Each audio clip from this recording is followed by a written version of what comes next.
es el inicio de la revisión de lo que es el sistema digestivo. Sistema digestivo. ¿Cuántos sistemas vamos a revisar en esta primera parte de lo que es anatomía 2? Digestivo, respiratorio, ¿qué más? Renal, ¿no es cierto? Que directa o indirectamente contribuyen a lo que es nutrición y metabolismo. Pero eso ya lo desarrollan ustedes en fisiología. Específicamente en la mañana de hoy, ¿qué vamos a revisar? Las generalidades de este tema que acabo de comentarles, y después de lo que es el aspecto general, vamos a revisar lo que es boca, así lo han insertado en el sílabus por el desarrollo del tema, paladar y dientes. Pero al hablar de paladar, jóvenes, estamos hablando de una de las partes que entra en la configuración de lo que es boca. Y después ya sucesivamente vendrá el desarrollo de todo lo que es el sistema digestivo. ¿Ven o no ven, jóvenes? Está muy complicado. ¿Qué ves? ¿Ves o no ves? Más adelante, no, sí, claro que veo o no. ¿Ve? Chiche. ¿Quién quiere los ojólogos, muchacho? ¿Veo o no? Bien. En los diferentes esquemas, jóvenes, se ha tratado de resumir que las diferentes partes que tiene el tubo digestivo. Y si hablamos de partes, yo le estoy viendo tubo, significa que tiene una estructura anatómica de inicio y otra estructura anatómica de término. Y para que sea más entendible, el tubo tiene ambos extremos abiertos, ¿no es cierto? Pues igual en el sistema digestivo. ¿Cuál es la estructura de inicio abierta? Pero no así en el 100%. La boca, que es el inicio de lo que es sistema digestivo. ¿Y cuál es el orificio de término? El ano. ¿Y por qué les digo que en el 100% no es abierto en ambos extremos? Porque en ambos hay esfínteres. Obvio que los labios no tienen la configuración de un esfínter, pero sí se comportan como un, porque uno lo cierra, no está permanentemente abierto. ¿Sí? Haciendo esa aclaración. Pero sí en la última porción sí hay esfínter. Hay un esfínter anal interno y un esfínter anal externo. Y desde el punto de vista inervación y función, uno es voluntario y el otro es involuntario. ¿Está claro? Vuelvo a repetir, jóvenes, estoy hablando del aspecto general o generalidades de lo que es digestivo. No estoy haciendo todavía la revisión de ninguna parte en específico. ¿Sí? Pues bien, ¿qué más de aspecto general de lo que es la conformación del sistema digestivo? ¿Cuál es la longitud promedio que tiene esta extensión que se inicia en la boca y termina en la región anal? 8 a 10 metros. Pero no lo consideremos como una estructura así, lineal. No. Ahora, estos 8 a 10 metros, obvio, cada segmento tiene su porción o dimensión específica. Inclusive se habla de la topografía. Cuando hablamos de faringe, cuando hablamos de esófago, y el esófago en su porción torácica y en su porción abdominal, se la compara. ¿Con qué? Siempre teniendo como referencia esto que ya revisamos en anatomía 1, que se llama columna vertebral. pues ahí estarán ¿qué segmentos de la columna vertebral comprometidos? La región cervical y la región torácica. Y también la abdominal. Perdón, la región lumbar, disculpen, la región lumbar. La región lumbar, ahí lleva el masaje en relación con las vísceras abdominales. Ahora, dos segmentos grandes del tubo digestivo. Dos segmentos grandes. ¿Y cuál es la estructura anatómica que permite hacer esta división en dos segmentos grandes? Uno, la porción torácica del tubo digestivo y la porción abdominal o abdominopélvica. ¿Y qué estructura es la que se encarga de hacer esta división gruesa así de las diferentes porciones del tubo digestivo? Este músculo plano que tenemos a este nivel que se llama diafragma.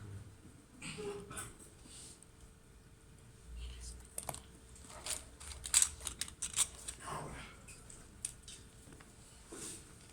hay estructuras anexas al tubo digestivo y obvio que contribuyen a la asimilación de los diferentes nutrientes. ¿Quiénes? Las gruesas son hígado, páncreas, o las glándulas digestivas anexas mayores, entre comillas. Hay menores, sí, jóvenes. ¿Y quiénes? Las glándulas salivales.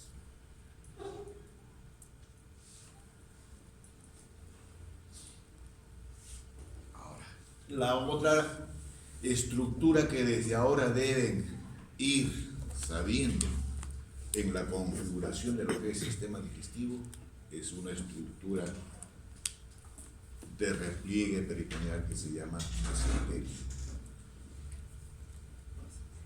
Y el mesenterio es una estructura que tiene marcadísima relación ¿con quién? Con intestino delgado e intestino grueso.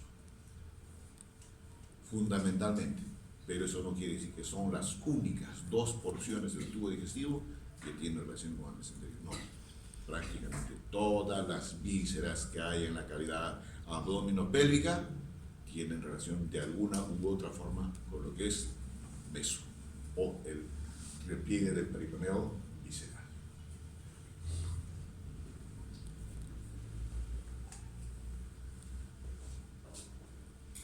Empecemos a hacer el listado, así entre comillas, en orden de las diferentes partes que tiene el tubo digestivo. La primera se llama boca. ¿No es cierto? Y la primera estructura en la conformación de la boca son los labios. Y después, ¿qué viene? La estructura ósea. ¿Y qué huesos en relación con la configuración de lo que es boca? Maxilar.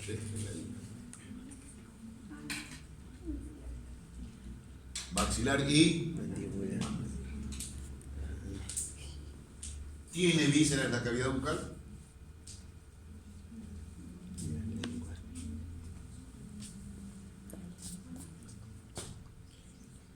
Guillén.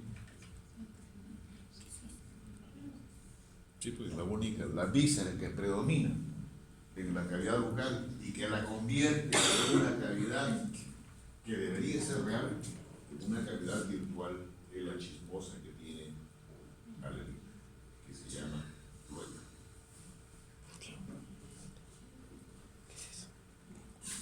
Entonces tiene una configuración óseo.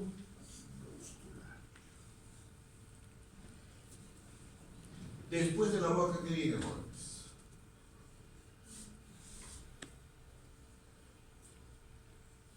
La faringe. Y la faringe, a su vez, tiene 3 porciones. Paréntesis, jóvenes, antes que me olvide. La otra forma que la describen al tubo digestivo en general es que todas las partes componentes del tubo digestivo están por delante de la columna vertebral. Cerramos paréntesis. La faringe, a su vez, ¿tiene qué porciones? Tres porciones. La nasofaringe, la bucofaringe y la laringofaringe. De estas tres, acá chicos, de estas tres, la que tiene función mixta es la primera es netamente respiratoria. La segunda tiene la función mixta, pero esta función mixta no es que, digamos, se mezcle la estructura anatómica que permite la individualización entre lo que es digestivo y respiratorio, es uno de los cartílagos conformantes de la laringe que se llama la epiglotis. Después de las tres porciones que tiene la faringe, ya estamos, chicos, descendiendo en la región cérvico-torácica, ¿no es cierto? ¿Qué viene? El esófago. El esófago. Y el esófago tendrá porciones, así como la hemos comentado ligeramente, a lo que es faringe. Sí, jóvenes. Tiene la porción cervical, la porción torácica, hasta el hiato esofágico del diafragma. Y esa es, por supuesto, la mayor longitud que tiene el esófago, y la porción más pequeñita es la porción abdominal, por debajo del diafragma. En toda esa longitud se describen estrecheces fisiológicas y estrecheces anatómicas.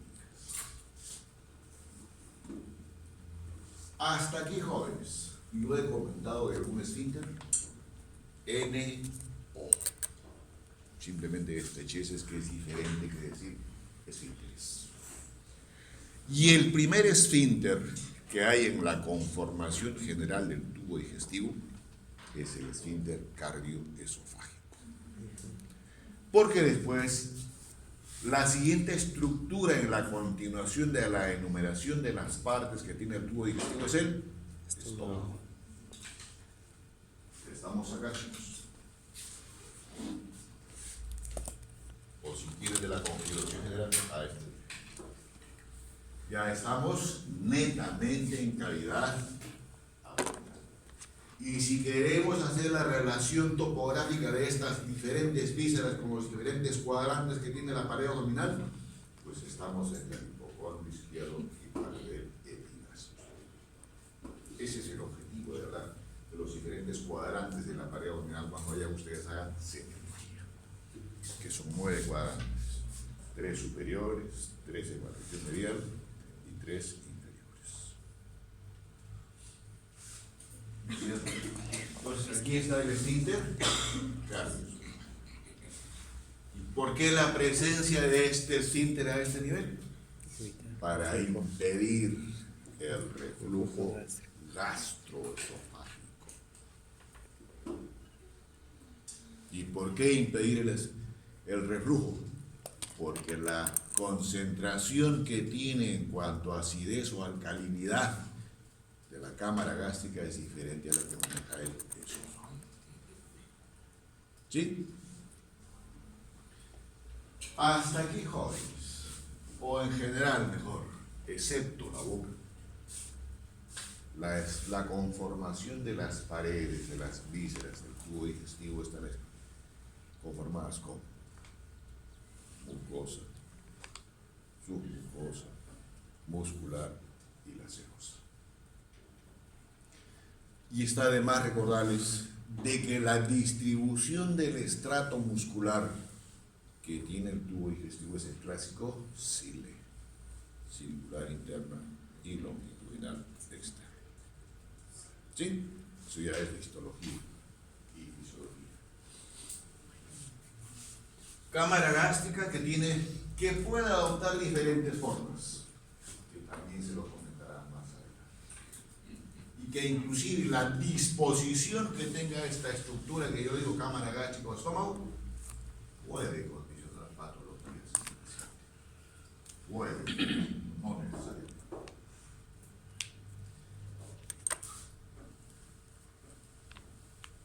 Aquí la cámara gástrica, muy aparte de tener la disposición así, tiene disposición muscular especial. ¿Sí? Porque esta tiene que tener la capacidad de contracción para poder hacer esta fisiología que se llama el vaciado gástrico. ¿Sí? La disposición inclusive de la mucosa del estómago es diferente. ¿Por qué? Porque el estómago no se contrae cuando hay la presencia de líquidos, ni la presencia de alimentos que necesitan poca digestión, como por ejemplo las frutas. Entonces, ¿qué pasa? Hay unos pliegues que son característicos en determinado sector de la cámara longitudinal. ¿Qué hacen? Y prácticamente esto último que les acabo de comentar de líquidos y frutas solamente fácilmente se desliza. Por eso es que en ellos el vaciado gástrico es. Listo. Después, ¿qué viene? Lo dejamos aquí cuando dijimos la localización o la proyección de esta porción del tubo digestivo en relación con los cuadrantes, que es hipocondrio y epigastrio. Estamos acá, chicos. ¿Y qué estructura es esta? El antro hilo de la cámara gástrica. De la cámara gástrica. Y después, ¿qué digo? Esta estructura que la voy a remarcar así. ¿No es cierto? Como una C invertida casi. Que es, ya no es estómago, es el inicio de lo que es intestino delgado. Y esta configuración al C, así de C, del intestino delgado, es la primera que tiene el intestino delgado. El duodeno. Y entre lo que es el término de la cámara gástrica y el inicio de lo que es duodeno, hay otro esfínter. El esfínter ilórico.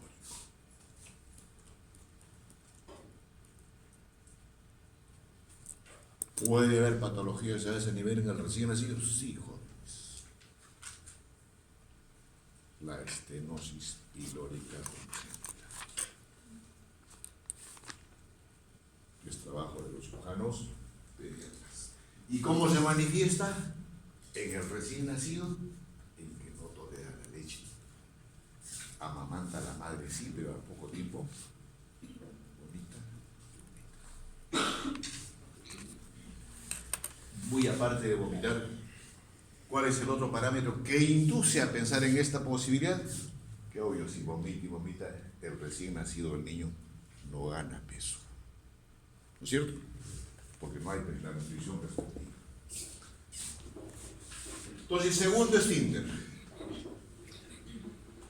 ¿Y después qué digo?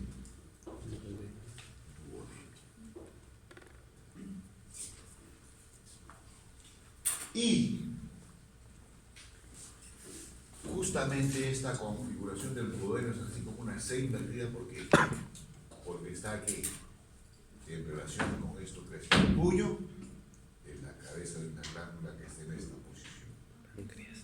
El páncreas. La cabeza más inferior y la cola hacia arriba. No es así horizontal la posición anatómica que tiene el páncreas. Entonces el duodeno está en el marco que tiene, o haciendo un marco a la cabeza del páncreas. Y el duodeno a su vez tiene 4 porciones.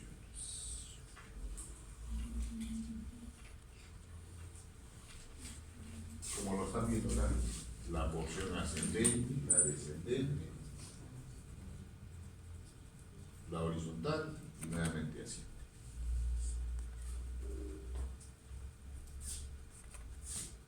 o simplemente algunos le llaman la primera, la segunda, la tercera y la cuarta porción del duodeno. Ahora, duodeno ya es primera porción del intestino. ¿Se inicia dónde? A nivel del pilo. ¿Y dónde termina? A este nivel. En una estructura que se llama el ángulo de Treitz. El ángulo de Treitz. ¿Y qué cosa es en sí el ángulo de Treitz? Simplemente, jóvenes, es un repliegue del peritoneo visceral.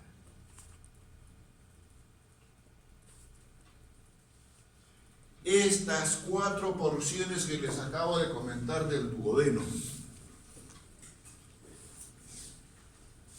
tienen marcadísima relación con el peritoneo visceral. La única de estas 4 porciones del duodeno, la primera, es la única móvil, o que permite la manipulación, entre comillas, esto, en el aspecto quirúrgico. Las otras 3 porciones son fijas. Después del duodeno, ¿qué viene, jóvenes? O después del ángulo de Treitz, en otras palabras. O si queremos tratar de enmarcar dónde se inicia el duodeno y dónde termina, pues diremos que el duodeno se inicia en el pilo y termina en el ángulo de Treitz. ¿Quieren saber más del duodeno? Sí. Para que no se olviden, no sé quién hará la clase. Pero lo que tienen que recordar ustedes desde ahora y para siempre, jóvenes, es que en la segunda porción del duodeno, ¿quién termina? ¿Cuál? ¿Y qué cosa lo puede debatir? ¿Está bien, Kevin? ¿Está bien? ¿Está bien? Inspiración máxima. Se te vino la lucidez. El cuáquer de la mamita diría. ¿Cuál?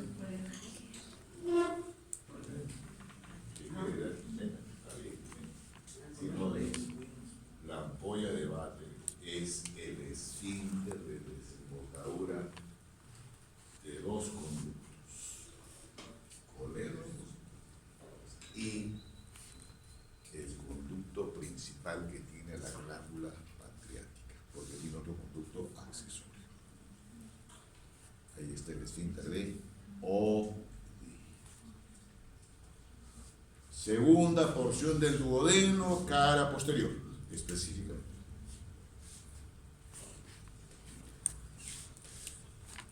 Cerramos duodeno. ¿Qué otros detalles tiene el duodeno? Ya, pues, viene después. Lo menudo viene después.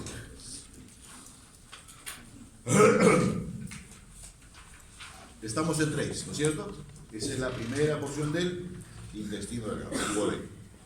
¿Qué viene después del ángulo de Treitz? Esto que ven, ¿no? Las 2 últimas porciones del intestino delgado es yeyuno e hilo. Yeyuno e hilo. Entre ambos jóvenes no existe estructura anatómica que le permita decir hasta acá eres tú yeyuno y después hilo. No. Y peor todavía en el cadáver. En el vivo sí se puede diferenciar por la coloración, por el diámetro y por la consistencia de la pared entre ambas 2 últimas porciones del intestino delgado. Pero sí la característica común de estas 2 últimas porciones del intestino delgado, ¿cuál es? No sé si logra ver esto amarillito, jóvenes, que es el meso del intestino delgado. ¿Y qué cosa es el meso, jóvenes? Ya se los dije antes, simplemente es un repliegue del peritoneo visceral a ese nivel que permite ¿qué? La implantación del intestino delgado ¿hacia dónde? Hacia la pared posterior. Es como una tela. Es como si yo dijese, mi antebrazo es el mesenterio. Y si yo pongo mis dos manos así, lo prolongo inclusive con el puntero, ¿qué cosa es? El intestino delgado, el yeyuno ilium. Y el meso hace esto, desde la pared posterior así, y contornea todo el diámetro. Y regreso otra vez. ¿Y qué hace entonces? Pues así en esta y pues lo fija. Y cuando uno hace cirugía, ¿qué hace? Al intestino delgado lo puede inclusive eviscerar, retirar de la cavidad peritoneal. ¿Sí? Entonces, hasta ahí el mensaje de meso del intestino. ¿Dónde termina el intestino delgado? A este nivel. Este es el intestino delgado, jóvenes. Y aquí termina. Ya en la primera porción de lo que es intestino grueso, a nivel del ciego, a nivel específicamente la válvula iliocecal. Válvula iliocecal. ¿Sí? Y después, todo esto, chicos, duodeno en el epigastrio, yeyuno ilium